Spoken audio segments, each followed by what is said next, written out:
네, 여러분 안녕하십니까? 백기성 역사 강사입니다. 이제 세 번째 시간입니다. 참, 고조선하고 통일신라, 고조선하고 옥저동예 삼국시대 통일신라, 그 다음에 다시 발해 이렇게 막 넘어오니까 제가 평소에는 늘 안 하던 과목이 제가 이제 하게 돼가지고 제가 강의하느라 상당히 힘들었어요. 그래서 이거 한창 강의하다가 이 마이크가 안 돼가지고 놀래가지고 끈 적도 있고 하다가 녹화가 또 안 되기도 하고 아주 핸드폰에 용량이 다 돼가지고 더 이상 할 수 없다 이런 소리도 들리고 아주 힘들었습니다. 따라서 오늘부터는 또 좀 정신을 차리고 또 새롭게 해 나가려고 합니다. 먼저 통일신라의 경제, 그러면 우리가 고대 사회의 이런 여러 가지 경제를 한번 봐야 되겠죠. 역사에서는 시대 구분이 가장 중요합니다. 고조선부터 통일신라와 발해까지는 고대, 그 다음에 고려시대의 이 500년 역사는 중세, 그 다음에 조선 창건으로부터 인조 반정까지는 조선 전기 혹은 최근세, 그 다음에 근세, 그 다음에 인조 반정부터 예, 저 19세기 정조의 죽음까지는 우리가 근세, 최근세 이렇게 얘기하죠. 그리고 그것을 또다시 1863년부터 우리가 고종 황제의 즉위, 이것도 좀 논란이 되긴 합니다만은 1873년에 강화도 조약부터 근대, 그리고 1919년에 우리나라 대한민국 임시정부의 수립부터 현대라고 보고 있습니다. 예, 현대라고 보고 있습니다. 따라서 지금까지 오늘까지 할 거는 고대의 역사가 어떻게 끝나느냐라는 겁니다. 먼저 교재 68페이지를 보시겠습니다. 교재는 한능검 2024년 심화 1, 2급 이겁니다. 빨간색, 예, 해커스, 예, 한능검 심화 1, 2급 교재. 네. 68페이지를 보시겠습니다. 제7강. 관료전을 지급했다. 신문왕. 그리고 노급을 폐지한다. 이거는 신문왕. 정전을 지급한다. 성덕왕. 이게 관료전을 왜 지급하느냐?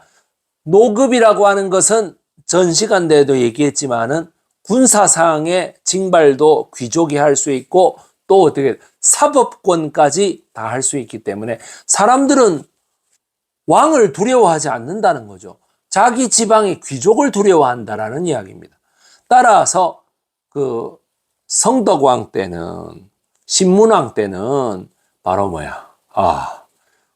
농공행상의 불만을 품은 반란이 일어나게 된다. 그래서 노급을 폐지하고 관료전을 지급했다라고 하는 것을 알 수 있습니다. 그 다음에 민정문서, 일본 도다이사의 쇼쇼잉 정창원 문서. 우리가 제가 국사를 배울 때는 이걸 정창원 문서 이랬거든.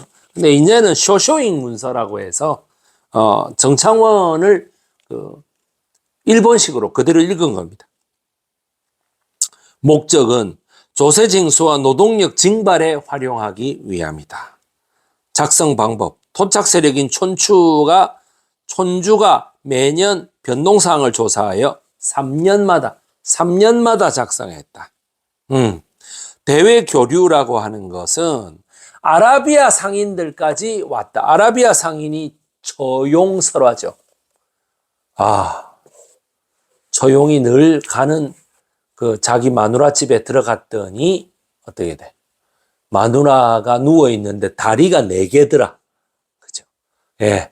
그 다리는 2개는 내 거인데 다른 2개는 누구의 것인고라고 노래를 불렀더니 그 누웠던 부정한 남자, 그 간통을 저지른 남자가 놀래가지고 벌떡 일어나서 나왔다. 따라서 처용을 보고 당신 얼굴이 그려져 있으면은 내가 도망을 치겠다라는 거에서 역병을 금지하기 위해서 다 이렇게 처용의 이름을 얼굴을 그려가지고 붙였다라고 하는 유명한 얘기가 있죠. 그 당대에는 당나라에는 신라방이라고 하는 거를 형성해가지고 말 그대로 교포 사회가 형성되어 있었다. 옌타이라든가 샹하이라든가 위해라든가 칭다오라든가 덩저우라든가 이런 곳에 다 신라방이 건설되어 있었다라고 하는 것입니다. 장보고의 활동, 이거 정말 전라도 완도에 청해진을 설치하고 해적을 소탕했다.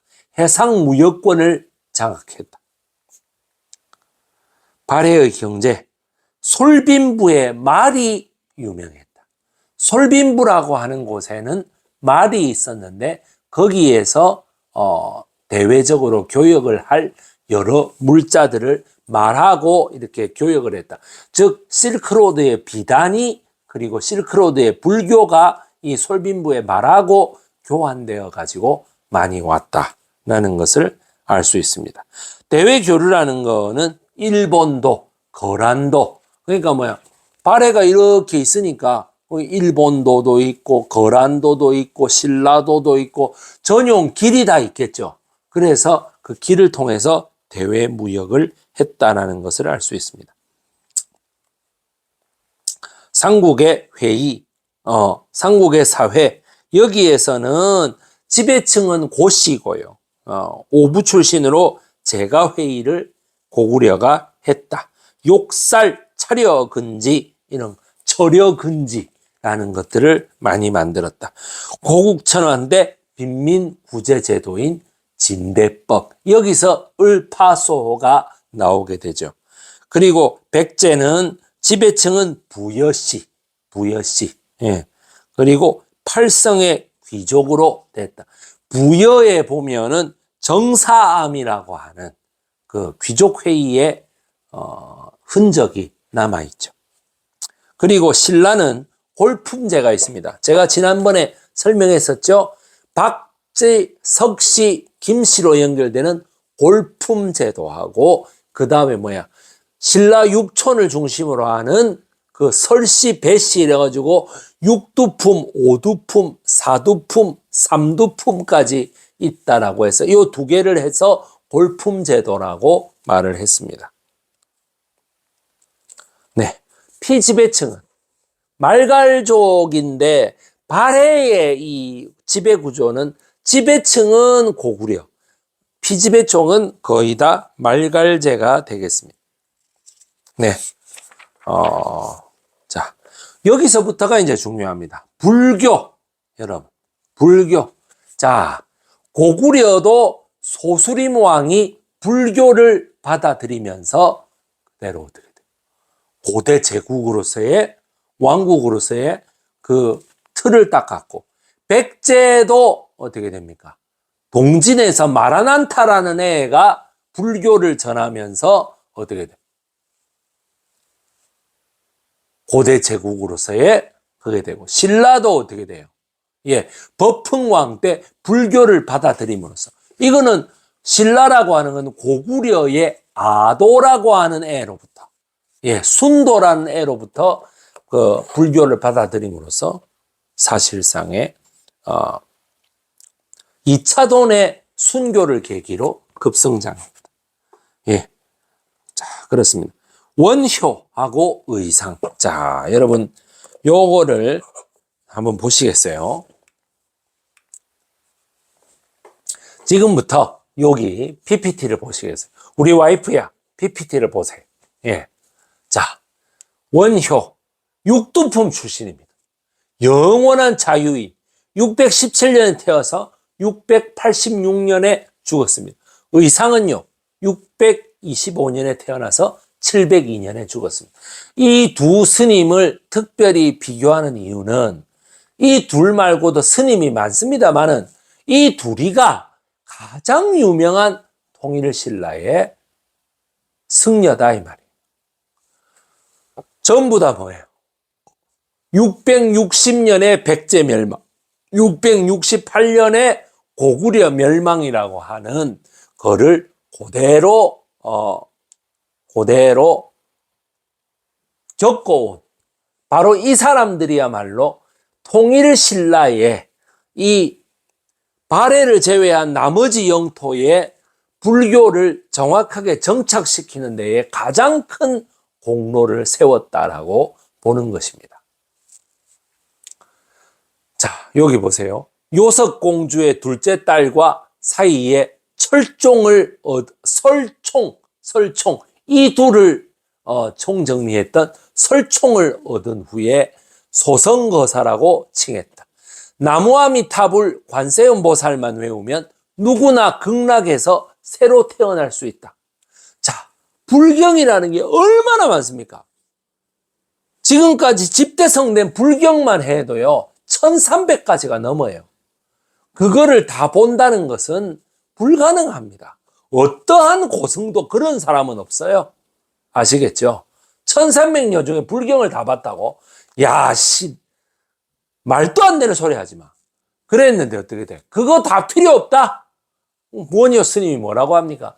나무아미타불 관세음보살 하는 말만 외우면은, 나무아미타불 관세음보살이라는 말만 외우면은 뭐라? 불교에서 누구나 극락으로 갈 수 있다. 불교에서 천당이죠. 극락으로 갈 수 있다. 다방면에 조예가 깊어서 많은 저수를 한 거예요. 대승기 신론이 있었고, 중국에 그 신론에 대승기라는 경전이 있고 새로운 론을 만들었는데 그것에 대한 소를 달았습니다. 대승기 신론 소를 출간했습니다. 아시겠죠? 대승기 신론소 이렇게 가르치는데 아니에요. 대승기 신론 그 다음이 소입니다. 아시겠죠? 자, 그 다음에 의상대사. 자, 의상과 원효가 맨 처음에 같은 법륜으로서, 같은 동학으로서 어떻게 돼요? 당나라의 유학가로 당항성 근처에서 밤에 길을 잃었는데 그날 밤에 엄청나게 폭풍우가 몰아쳤다. 그래가지고 사람들이 그 원효와 의상 둘이, 그 청년 스님 둘이서 막 그걸 해치고 어느 자그마한 집으로 들어갔는데 목이 너무 말라서 원효 스님이 거기에서 그 바가지에 고여있는 물을 마셨다. 의상 스님하고 같이요. 그런데 그 다음날 일어났더니 거기는 오래된 무덤이고, 무덤의 옆에 그 토끼굴 같은 데가 있어서 거기로 들어왔던 거고, 자기가 바가지에 물이 있어서 그렇게 밤에 달게 마셨던 물은 바로 뭐야? 해골의 썩은 물이라는 것이 알게 되죠. 그래서 원효가 우억 하면서 토해내게 됩니다. 그거를 어떻게 돼? 일체가, 그 순간에 원효 스님이 깨닫습니다. 뭘 깨달아요? 일체가 유심조. 모두 다 오로지 마음먹기에 달렸구나. 어젯밤에는 그렇게 목마름이 있을 때는 어떻게 돼? 물을 마시는데 그게 달디단 감로수와 같았는데, 달디단 이슬의 물과 같았는데 오늘 아침에 그 실체를 보자마자 으악 하면서 비명을 지르고 토해내면은 도대체 이 물은 무엇인가? 달디단 감로수인가? 아니면 해골물인가? 결국 다 마음먹기에 달렸구나.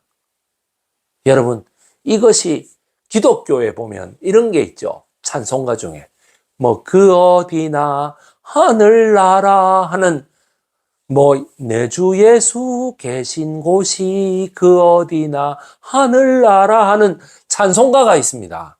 그거하고 똑같은 거예요. 아시겠죠? 그러니까 어떻게 돼? 의상만 유학길에 오르고 원효는 거기에서 의상대사 잘 갔다 오시게. 당신은 진골 귀족이니까 당나라에 꼭 가야 되네. 그러면서 의상대사는 둘이서 가다가 혼자서 가게 돼. 지극하게 외롭죠. 그래서 어떻게 돼? 당나라에 유학을 가가지고, 아이고, 이게 왜 안 되나? 아이고, 이게 왜 안 돼? 예. 당나라에 유학해서 화음학을 10년 동안 공부를 해가지고, 661년부터 671년까지 공부를 했고, 화음 1승 법계도, 어떻게 돼? 신라 화음종의 창시자입니다. 국가의 지원을 받아서 부석사, 경상북도 영주에 있는 부석사라는 뜻이 뭐냐면 돌이 위로 뜬다 이 말이에요. 뜬다. 부석, 돌이 뜬다 이 말이죠. 이게 왜 이러냐 하면 당나라에서 공부를 할 때에 한 여성이 의상을 굉장히 사랑했다고 합니다. 옛날에는 아마 의상대사가 꽃미남이었던 모양이지. 의상대사를 굉장히 사랑했는데 자기가 그거를 할 수 없다라고 얘기합니다. 불교의 귀한 몸으로서 나는 절대로 여성을 가까이 하지 않겠다라고 얘기해요. 그래가지고 이 여자가 죽어.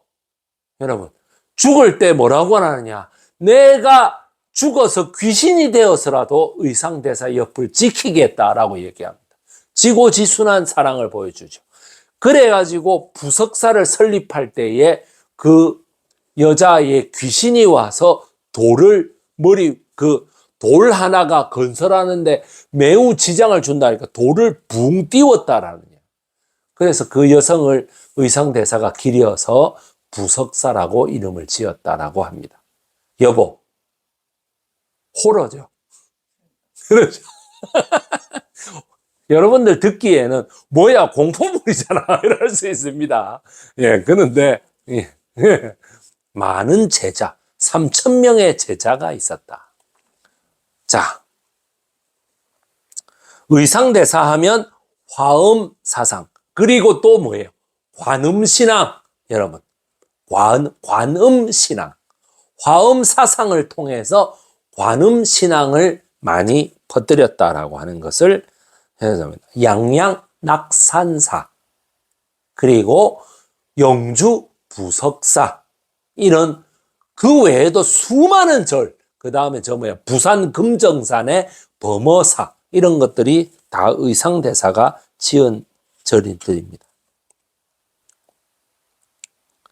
예. 도교를 한번 보시겠습니다. 삼국시대에 당나라로부터 전래되었으며 70페이지입니다. 신선사상과 결합하여 불로장생을 추구했다.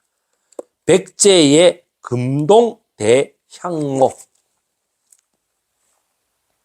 자, 여러분들 여기 보실게요. 여기 이게 뭡니까? 여러분, 이게 바로 금동대향로가 되겠습니다. 이게 원래 93년 12월 12일, 야, 날짜도 말이죠. 12.12 사태, 12월 12일 밤에 부여박물관, 부여능산리 고분이라고 하는 곳에 주차장이 모자라가지고 주차장을 조금 더 넓혀야 되겠다라는 공사를 하는데, 거기 12월 12일 밤에 주차장을 좀 더 넓혀야 되겠다라는 그 파는 공사에서 이게 나왔습니다. 내가 여기 제목을 뭐라고 적어놨습니까? 61.8cm의 기적이다. 여러분, 정말 이게 없었으면요, 금동대향로가 없었으면 백제는 절반이 없어진 거예요.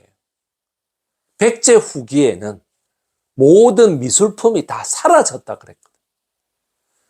백제 후기에는 모든 미술품이 백제 국력이 아래로 향하면서 모두 다 사라졌다고 했는데, 그것을 완전히 뒤집었습니다. 1993년이면 제가 고등학교 3학년 때입니다. 여러분, 그래서 여기 금동 대향로. 자, 여기 금동. 이게 금동으로 만들었는데 이거 금으로 도금을 했다. 6mm에서 20mm 정도로 균일하게 탁 도금을 했다. 세계 최고의 문화재입니다, 여러분.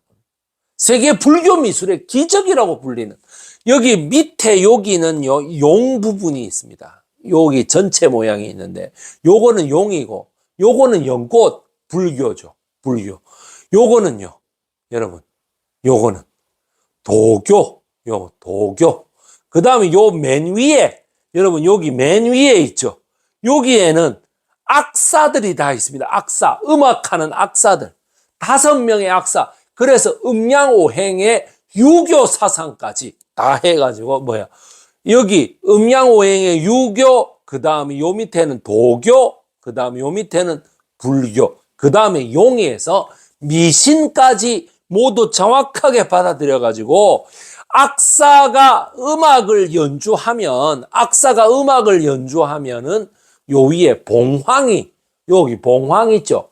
바로 백제 임금을 나타내는 봉황이 내려온다라는 기승전결의 구조를 모두 갖춘 그런 엄청난 문화재라고 할 수 있습니다.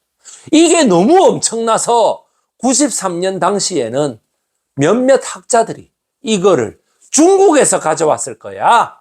우리 백제에는 이런 기술이 없어. 라고 우리나라를 스스로 깎아내기까지 했습니다만은 중국의 학자들이, 여러분, 그때까지만 해도 중국에 좀 제정신 박힌 애들이 있었던 거예요. 중국의 학자들이 요 5명의 악사를 보고, 우리 중국에는 이런 거 없다 해. 라고 말해가지고 백제의 제품인 것이 밝혀졌습니다. 지금 중국 같으면 이걸 뭐라고 그러겠습니까? 이거 우리 중국 거라고. 한글도 넣을 거라며. 한복도 넣을 거라며. 윤동주도 너희 나라 사람이라며. 백제 금동 대향로는 우리 백제의 문화재입니다. 아시겠죠? 백제가 전 세계에 자랑하는 최고 등급의, 여러분, 이 엄청난, 여러분 보세요. 이 엄청난 이 기술을 보십시오. 이게 수은 아말감이라는 기술로 만드는, 수은 아말감이 서양에서 된 것은 1호부터 1000년 뒤입니다. 우리나라가 전 세계에서 유일하게 갖고 있는 수은 아말감 기술이었습니다. 이것만 해도 백제 거라는 것이 2000년대 초기에 밝혀졌죠. 서울대학교 최 교수님에 의해서 밝혀졌습니다. 아주 대단하죠.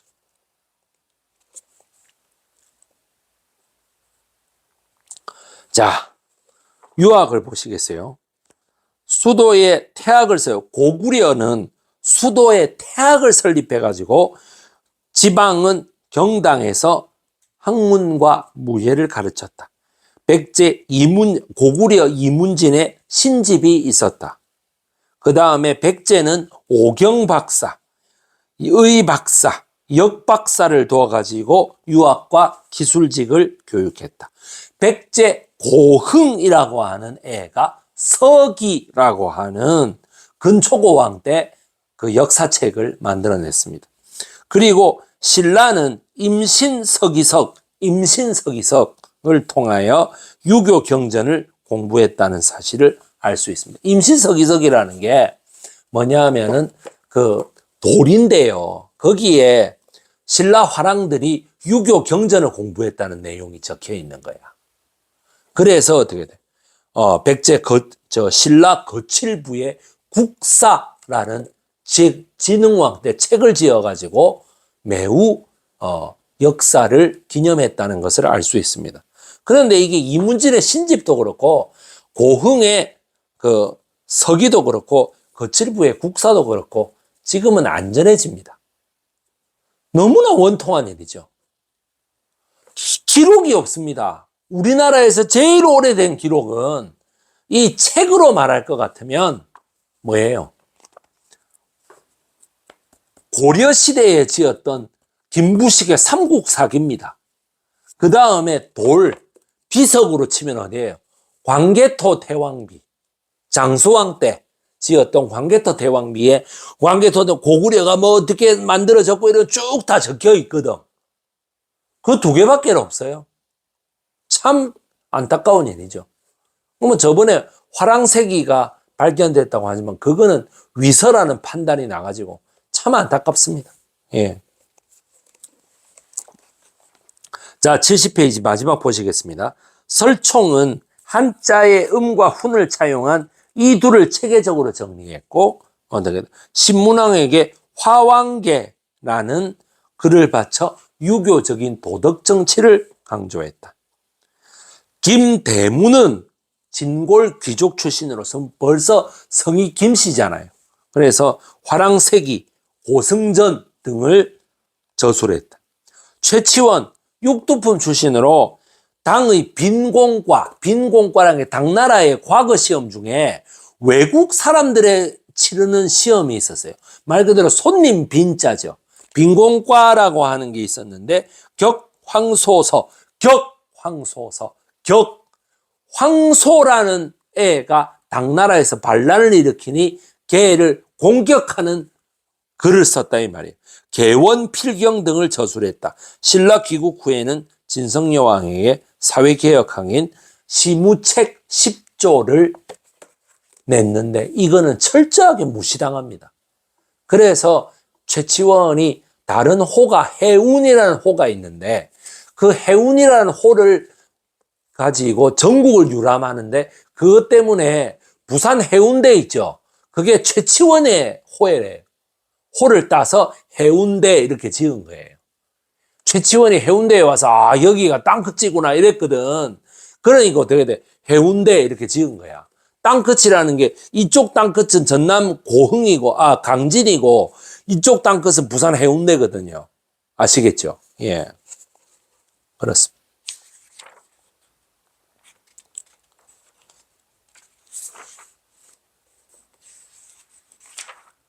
자, 오늘은 불교에 대해서 공부를 좀 많이 해보도록 하겠습니다. 불교. 자, 여러분, 여기 보시면, 이거는 누구나 다 알죠? 이게 뭡니까, 이게, 여러분. 많은 분들이, 통일신라라고 하는 것을 아주 우습게 합니다. 통일신라를 대단히 우습게 하는데, 저도 통일신라라는 말은 별로 안 좋아해요. 위에 213년을 그렇게 왕성하게 했던 발해가 있는데 밑에 신라를 굳이 통일신라라 그래가지고 우리 발해 왕조를 우리나라하고 관계없는 왕조로 만들 이유가 없거든. 그래가지고 아주 통일신라라고 하는 나라를 내가 말할 때 보면 되게 우습게 한다라는 생각을 여러분들이 가지실 수가 있는데 저는 그렇게 보지 않습니다. 당시에 그 신라 사람들이 가진 불교의 문화재 기술이라는 것은 세계 최고였습니다. 여기를 보십시오. 이게 뭡니까, 여러분? 석굴암입니다. 나의 문화유산 답사기를 지은 유홍준 교수는 좀 심하게 말해서 이렇게까지 얘기했습니다. 우리나라의 모든 문화재가 깡그리 사라져도 이 석굴암 하나만 있으면은 우리가 세계 최고 수준의 문화를 가지고 있다라고 말할 수도 있다. 아니, 다른 문화재를 다 없앤다는 게 아니라 그 정도로 석굴암이 위대한 문화재다 이 말이에요. 아시겠죠? 그 정도로 석굴암이 위대한 문화재다. 그런데 저는 이 석굴암이 김대성이가 성덕대왕 때에 지은 거라고 확신하고 있습니다. 그런데 이 얼굴은 누구의 얼굴인가 하니까 신문왕의 얼굴입니다. 신문왕의 얼굴이고 여러분 요 뒤에 이 석굴암을 앞에서 찍으면 죽어도 이 뒤에는 안 보이죠. 이 뒤에 있는 이 여자는 석굴암의 관세음 보살상입니다. 고대 불교에서 부처님이 왕의 얼굴을 나타내고 그 다음에 어떻게 돼? 관세음 보살이 왕비의 얼굴을 나타냅니다. 따라서 왕비는 관세음 보살인데 신문왕의 왕비가 어째서 이 12지신상의 맨 뒤에 12지신상 중에는 한 가운데인데 이 석굴암 본존불에는 바로 뒤에 위치해 가지고 안 보일까? 제가 늘 의문을 가지고 있었는데 이거에 대해서 의문을 가진 사람이 또 하나 있었던 모양이에요. 서정주입니다. 여러분이 아는 그 미당 서정주. 친일 행위 때문에 늘 비판받는 사람이죠. 그래서 미당이 아니라 말당 서정주라는 말도 있습니다. 미당 서정주가 석굴암 관세음의 노래 그리움으로 여기 섰노라. 조그만 향낭 주머니를 차고 석가는 내 것이로다 라고 하는 유명한 19절이 있어요. 미당 서정주의 석굴암 관세음의 노래. 뭐 공부하다 지치시면 한 번씩 인터넷에 쳐보시면 바로 나옵니다. 그 신문 왕비가 맨 처음에 어떻게 돼요? 진골 귀족의 김흐문이가 반란을 일으키죠. 그때 김흐문이의 딸입니다. 그래서 그 왕비는 아무 잘못도 없는데 폐비가 됩니다. 그래서 스스로 왕비를 물러나서 비구니로 평생을 살았다라는 슬픈 이야기가 전해옵니다. 따라서 신문왕이 여기에 얼굴로 들어서고 신문왕비가, 그래서 제가 요 뒤에 있는 이거를 제대로 앉아 있는 걸 하지 않고 옆에서 사진 찍은 것을 제가 여기 가져온 것입니다. 아시겠죠? 예. 그리고 여기는 문무왕 때, 요 위에 있는 것은 문무왕 때의 가문사지입니다. 경주에 가면 가문사지가 있는데 여러분 여기에 탑이 하나 있고 여기에 탑이 하나 있죠. 왕과 왕비의 탑입니다. 따라서 이렇게 대등한 부부관계를 묘사하고 있습니다.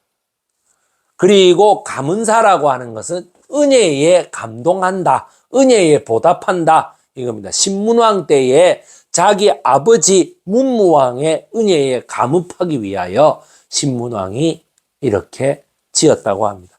여기에 보면 그 다음에 불국사가 또 있는데 불국사의 최고의 문화재는 바로 뭡니까? 다보탑하고 석가탑이죠. 다보탑과 석가탑. 예. 다보탑은 다보열애라고 하는 미래불을 상징하는 겁니다. 다보열애. 그래서 여기에 보면 요 밑에 사자상이 하나씩 있었어요. 그거를 일본 놈들이 가져갔어요. 일본 놈들이 저거 마음대로 일제시대 때 빼가 버렸어요. 이거 한 개만 이게 뭐냐면 땅 밑에 묻고 가버렸어요. 그래 그거를 어떻게 돼? 파다가 이게 나와가지고 원래 자리를 찾아왔습니다. 그 세 개의 이 해태상은, 돌사자상은 아직도 돌려받지 못하고 있습니다. 이걸 돌려받아야 되는데. 그리고 여기 무영탑은 여러분 어떻습니까? 도미의 아내 아랑의 슬픈 이야기가 전해져 오고 있죠. 그죠? 무영탑, 그림자가 없는 탑. 그래서 여기 앞에 그 저수지가 있었는데 거기에 그림자가 비치지 않을 것이다. 그런데 어떻게 됩니까? 다 만들고 나서 그림자가 비쳤더라 라는 이야기가 되겠습니다. 참 이 석가탑이야말로 국보 21호, 다보탑이 국보 20호, 정말 세계에 내놓아도 전혀 꿀릴 것이 없는 최고의, 그러니까 신라에는 석굴암과 불국사 그리고 가문사 요 세 개가 가장 유명한 문화재고, 백제는 이 금동대향로가 되겠죠. 금동대향로는 93년도에 발견됐기 때문에 국보 287호로 좀 늦게 정해졌습니다. 아시겠습니까? 네.